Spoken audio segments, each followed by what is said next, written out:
Venemaa president Vladimir Putin valmistab ette uut tugevdatud mobilisatsioonilaine ja uut pealetungi Ukraina põhjaosas. Ukraina relvajõudude peastaap teatas ametlikult, et Ukraina rajab pidevat kaitseliini alates Kiievi veehoidlast kuni Sumõ linnani. Selleks, et välistada uus pealetung Venemaa poolt ja mitte lasta vastasel luua niinimetatud puhvertsooni.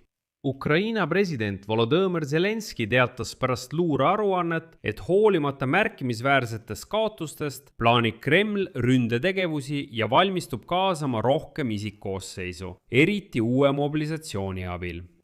Ukrainal on olemas Venemaa kindralstaabi dokumendid, mis seda kinnitavad.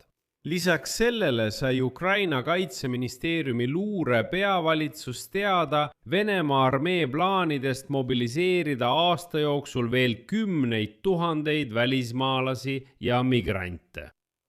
Minu nimi on Aleksei Bitši, arutame seda teemat koos. Aga enne kui alustame, palun tellige see kanal, pange videole like ja jätke oma kommentaar selle video all. Lisaks sellele liituge minu Telegrami kanaliga Bitši News, link sellele on selle video kirjelduses. Alustan seda saadet ühe vähem ilmse uudisega selle teema kohta. Suurbritannias tegi Charles III juuresolekul USA president Donald Trump murettekitava avalduse Venemaa diktaatori Vladimir Putini plaanide kohta. Sellest teatas väljaandele New York Post huulte pealt lugemise spetsialist Nicola Hickling. Ta ütles ajakirjanikele, et tal ei õnnestunud dešifreerida Trumpi vestlus Suurbritannia kuningaga ning Trump olevat öelnud Briti kuningale järgmist, tsiteerin. Praegu räägin ma Putiniga, ta tahab sisse tulla. Mul on selline tunne, et kui ta teeb seda, mida ütles, siis ta hävitab elanikkonna. Selle peale pakkus Charles III, et arutame seda veidi hiljem. Seejärel läks jutt üle Trumpi projektile ehitada Valgesse Majja pallisaal, mille maksumus on $400 miljonit. Kuid Putini kohta tehtud avaldus pani paljusid muidugi muretsema. Seetõttu tasubki nüüd, nagu öeldakse, liikuda edasi sündmuspaiga uudiste juurde. Ukraina rajab pidevat kaitseliini alates Kiievi veehoidlast kuni Sumõ linnani, et välistada uus pealetung Venemaa Föderatsiooni pool ja mitte lasta pesemata vaenlasel luua niinimetatud puhvertsooni. Ukraina relvajõudude toetuse, väejuhatuse, insenerivägede ülem, brigaadikindral Vassili Sirotenko rääkis, et täna tehakse märkimisväärses mahus töid kihilise kaitse tugevdamiseks ja rajamiseks alates Sumõst. Lõpetades Kiievi veehoidlaga. Ta märkis, et spetsialistid teevad kõik endast oleneva, et kindlustused saaksid võimalikult kiiresti rajatud. Järgneb tema tsitaat. Selleks, et vältida üllatusi ja et vaenlane ei saaks sellelt poolt meie riigile ohtu kujutada. Veelgi enam, et luua niinimetatud puhvertsoon, mõjutada meie territooriumi ja tõrjuda meid riigipiirilt eemale. Kindral Sirotenko rääkis, et praegu käib jutt kindlustuste rajamisest. Mitte ainult 20-kilomeetrises eesliini lähedasest tsoonis, vaid ka kuni 100 kilomeetri kaugusel. See on kaugus lahingukokku puuteliinist või riigipiirist, kus asuvad mitte ainult peamised logistilised teed ja sõjaväekolonnide liikumismarsruudid, vaid kus viiakse läbi ka riiklikke logistikaoperatsioone. Järgneb veel üks tema tsitaat. Ma arvan, et varsti, väga lühikese aja pärast räägime juba sellistest kaotustest. Maa-alustes tunnelites, mida meie väed kasutavad logistiliste väljapääsude tagamiseks positsioonidele, haavatute evakueerimiseks ja muuks. Tuletan siin meelde, et Vene diktaatori sõnul üritab Vene armee luua puhvertsooni Sumõ oblastis pikki piiri, avastades kaitses nõrku kohti ja võimalusi piirialade külade hõivamiseks.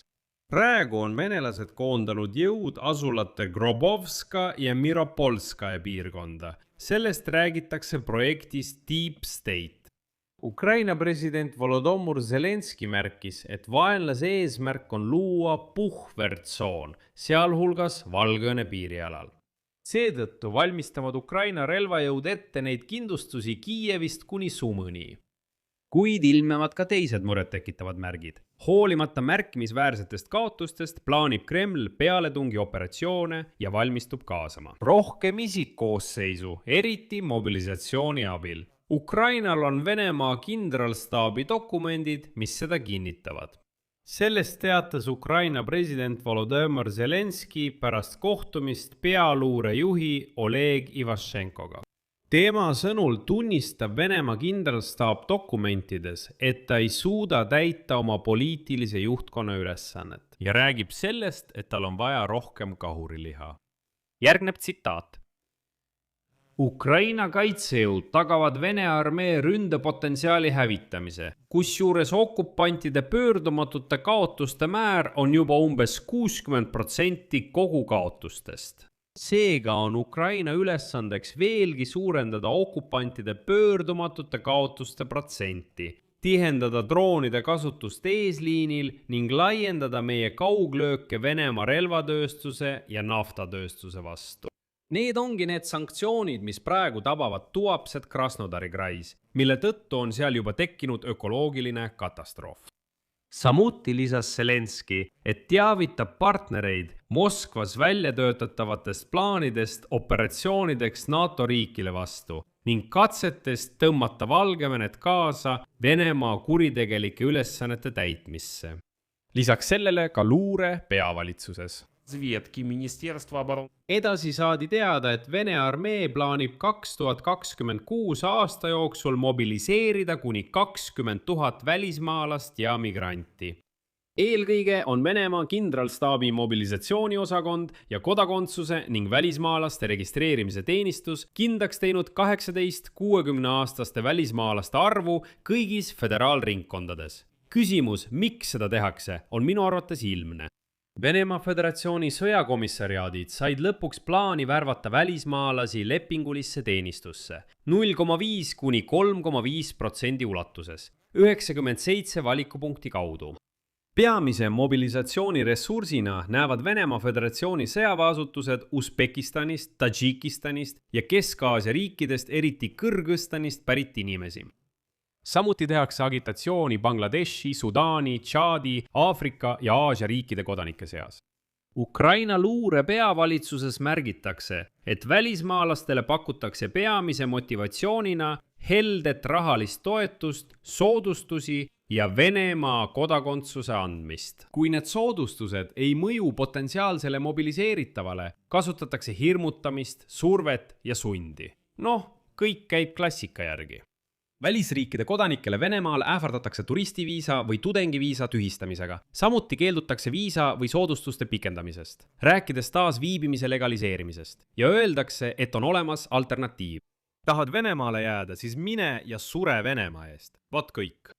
Nii et kahjuks on Putin valmis edasi sõdima ja tal pole venelastest üldse kahju. Siia panen 3 punkti. Kirjutage oma arvamus ja järeldused selle video kommentaaridesse. Tellige kanal, vajutage kellukesele ja ärge unustage vajutada nuppu meeldib.